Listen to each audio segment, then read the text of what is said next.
Hello everyone, my name's Senior Sergeant Meg Burke and I'm the Coordinator at the New South Wales Police Recruitment Branch. I'm here today along with my colleague Sergeant Steve Lowe because we wanted to come to you.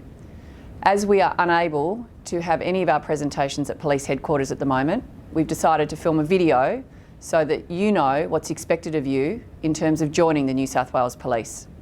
We generally hold our information sessions around about once a month, and unfortunately, due to the coronavirus or COVID-19, we're unable to do that at the moment. So we thought the next best thing is to film a video, and here we are. Okay, so for today's presentation, we're going to be talking about the recruitment process, and we'll be alluding to our website a fair bit. All the information that Senior Sergeant Burke and I will be telling you today can be found on our website. If you're thinking about joining the New South Wales Police, the first thing you have to do is go to our website and look at our eligibility quiz. The eligibility quiz is 14 questions, and we require you to answer that honestly, and at the end of looking at the eligibility quiz, it will tell you whether you are suitable or not to progress with an application to join the New South Wales Police. Now, surmising that you are eligible to progress, the first thing a person has to do before they apply to join the New South Wales Police is to begin the University Certificate of Workforce Essentials. To do this, you have to be 18 years of age, and to gain entry to the UCWE, you will find the link on our website. The course goes for 8 weeks. It's all done online, and once you have begun the course, you are eligible to put your application for New South Wales Police in. This is the only academic requirement we need now to join the New South Wales Police. And the cost for this course with Charles Sturt University is $1,658. Once you have begun the University Certificate in Workforce Essentials, you are eligible to apply to the New South Wales Police. And the next stage is the professional suitability application. And you'll find that on our website. When applying, there are mandatory documents which you need to submit. Also when applying, we need you to be aware of our body art and modification policy. Very important, because we do have a lot of people who apply who do not meet those requirements, and unfortunately their application is failed. Following on from that, we now get to the serious stuff. And I'm talking about vetting and background checks. So as an applicant to the New South Wales Police, you will undertake several vetting checks. The first one of those we look at is driving history. Now, driving history can get complicated, but basically we look at allowing an applicant one infringement for every 2 years of driving. We also look at the recency of your infringement notices and whether you've had an infringement notice in the last 12 months. But basically each case on its own merit.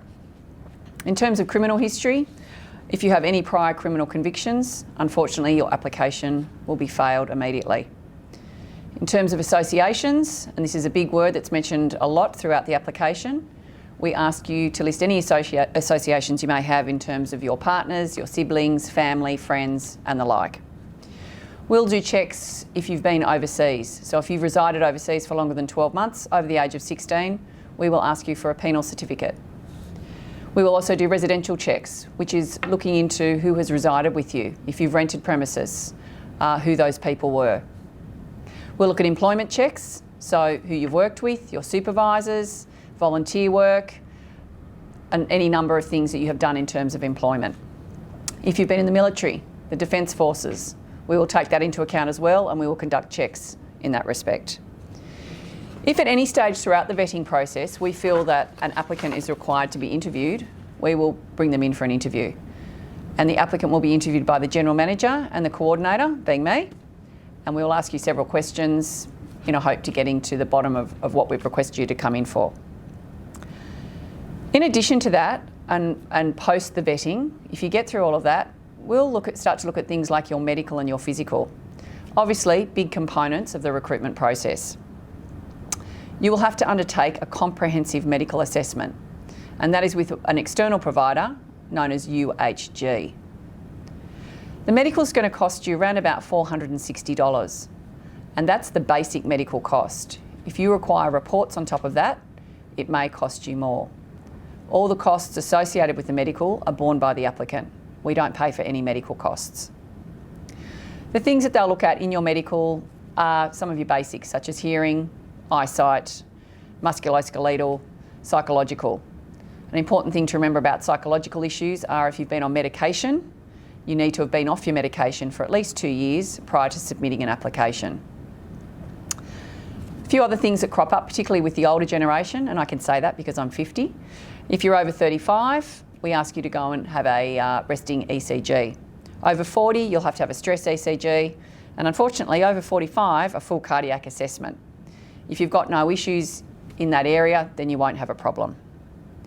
So just remember, you can be called in for a physical at any stage throughout the process. The same goes for a medical. When you're called in for the physical, you will come into generally Parramatta, and we are still conducting physical capacity testing at the moment, even with coronavirus, obviously adhering to hygienic practices and social distancing.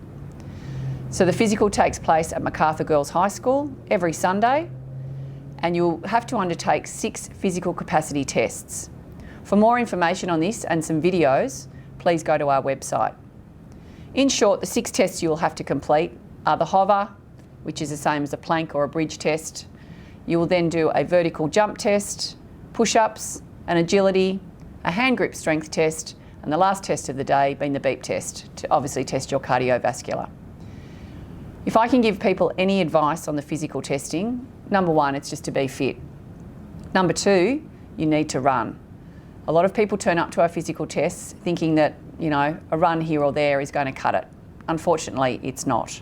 You need to be able to run, I would suggest, between at least 5 to 10 kilometres, and you need to mix this up in your training. So you need to look at some interval, some endurance, some fartlek training, some gradient training, so using some hills and things like that. The more you train, the better you're going to be, and the better you'll be when you get to the police academy as well. As a second part to the physical capacity testing, you'll also undertake psychometric testing. The psychometric testing is something that is handled by the New South Wales police psychologists, but the tests will be administered and held on the same day as the physical. Don't get too stressed about this test. The test that you will undertake is called the MMPI, or the Minnesota Multiphasic Personality Inventory Test. It is a fairly lengthy test, it's all multiple choice, and instructions on this test will be given on the day. Again, if you want some further information, feel free to Google MMPI2 or have a look at our website.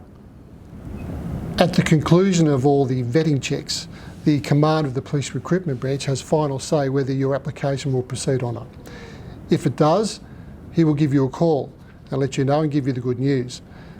We will then organise to send out an email to you advising how you can then apply to do the associate degree in policing practice at the New South Wales Police Academy.